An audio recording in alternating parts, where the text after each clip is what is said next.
Take a look at the Canon 80D, specifically for video, what I like about it, what I don't like. Let's start with inside the camera, the improvements that we can't see. So the sensor itself has gone from 20.2 megapixels on the 70D to 24.2 megapixels on the 80D. I'm not usually a big fan of increasing the pixel density because I am actually using it for video, and less pixels, like the Sony a7S, gather more light because they're larger.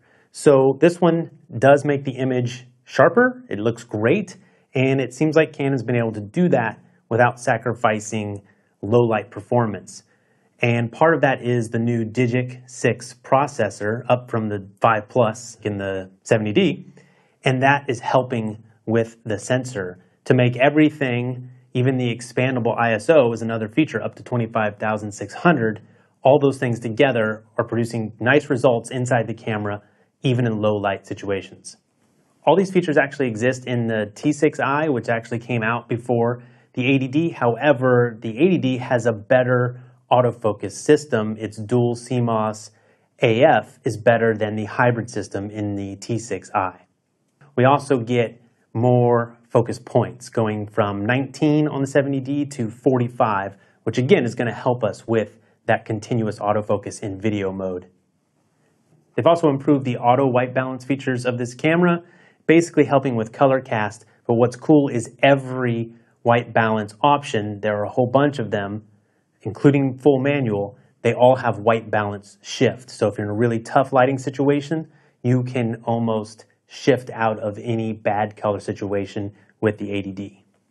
They've also put in MP4 format along with the MOV. So if you want to be really quick and deliver to the web right out of the camera, you can use MP4. If you're going to do more extensive post-processing on your video, then you can shoot in MOV for the max dynamic range.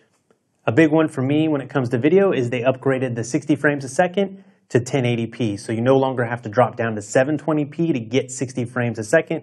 You can choose to do 1080p, give you your slow motion at the same resolution. You don't have to make that compromise. They built a time-lapse option into this camera, so that's really nice if you want to fire off a time-lapse. Also, the 70D had Wi-Fi, so does the 80D, but they added NFC capabilities. If you have a compatible smartphone, you can touch it and transfer to your phone easily. And they've increased the max ISO to 25,600, which should help with low light performance at ISOs that are lower than that maximum range.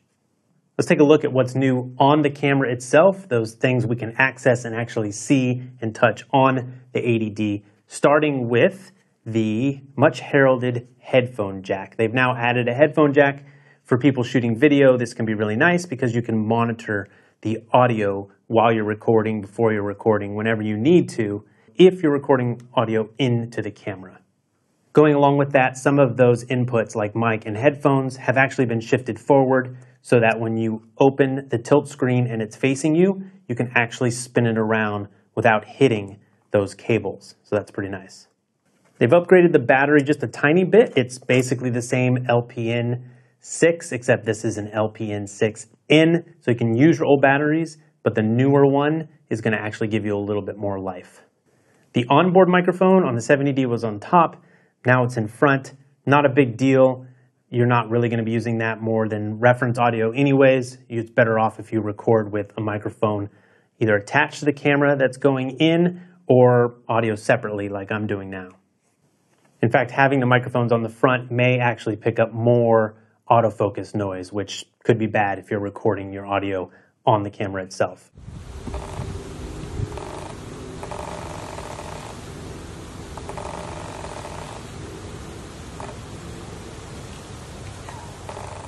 So let me talk about the additions to the 80D that I really like. Again, 1080p 60 frames a second. You can shoot sports at full 1080 now to mix in with your other 1080 if you need to. You can shoot slow motion and not have to downgrade to 720p, as I mentioned, so you don't have to compromise that 1080p image. The touchscreen is not new, but it's very critical to video shooting. It has become very critical to my video shooting, and it's hard for me to go back to the 60D and not have a touchscreen because it's so easy to access all the functions. And when you have a good continuous autofocus the way you do on the 70D and this 80D, you can tap and do a rack focus. You can tap to focus, just like you're used to on a smartphone. Here you can actually tap and hold and move around the screen with the subject and keep it in focus. So the touch screen is very handy on this, and in fact, something that you don't get in some of the other cameras that may be considered better, such as some of the Sonys at the same price level. But the touchscreen to me has become pretty invaluable. The manual audio controls, I do record into the camera a lot of times. I will do wireless mics right into these cameras, and the preamp is good enough if you have a good wireless mic. But now you can change the level of those manual audio levels while you're recording. Before, you'd have to stop and set it. Now, the headphone and the microphone, you can both adjust those while you're recording. And again, not needing an intervalometer, an extra piece of gear to shoot a time lapse. If I want to shoot one, it's built in the camera. I'm more likely to use it when I don't have to add on additional gear. Now I can just have my very thin remote that I use for starting, stopping, and focusing, and I'm off and running.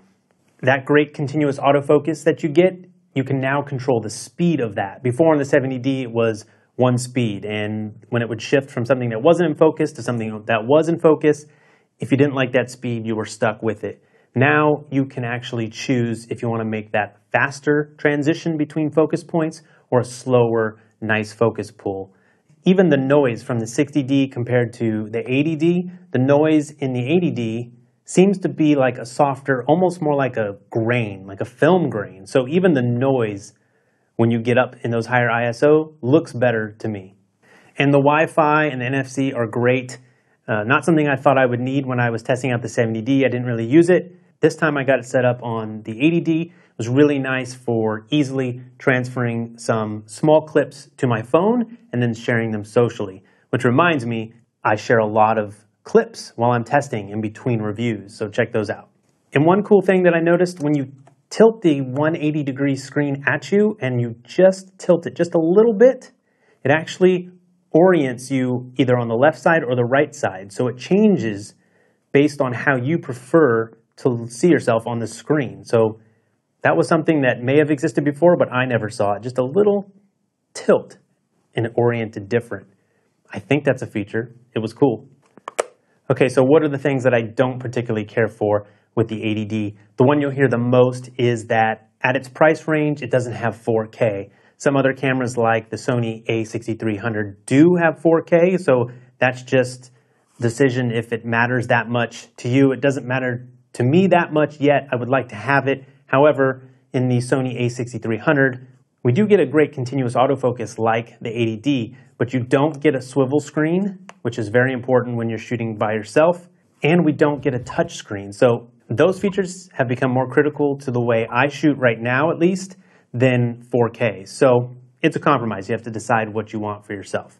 When it comes to exposure and focus options, the 80D lacks those. We don't have zebra stripes, so we can see when things are overexposed.